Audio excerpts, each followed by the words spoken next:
তো চলো আজকে আমি A7Cর অটো ট্র্যাকিং যে আই ফোকাসটা আছে সেটা টেস্টিং করব কিরকম দেখো মুভমেন্ট কিরকম হয়, মানে ও ঘুরবে তার সাথে অটো যে ফোকাসিং ট্র্যাকটা অটোমেটিক্যালি ঘুরবে, কিভাবে কাজ করে ওটা সেটাই আমি তোমাদেরকে দেখাচ্ছি। আয় সামনে দিকে আয়।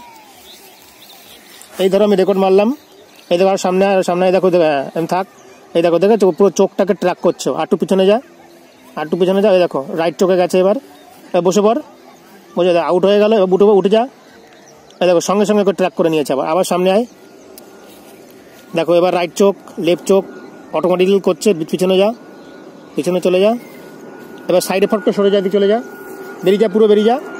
দেখো ওকে পুরো ছেড়ে দিয়েছে। আবার ঢোক, যেই ওকে ঢুকবে অটোমেটিক্যালি ওকে সঙ্গে সঙ্গে নিয়ে নেবে। দেখো অটোমেটিক্যালি ও নিয়ে নিয়েছে।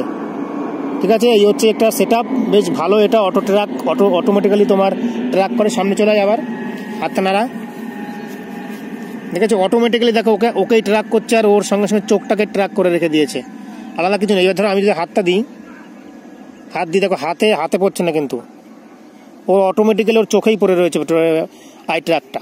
পিছনে যা। তাহলে এই হচ্ছে এর সুবিধা এই ক্যামেরার। ঠিক আছে, ভিডিওতে এবং স্টিলে দুটো একসাথে কাজ হয়।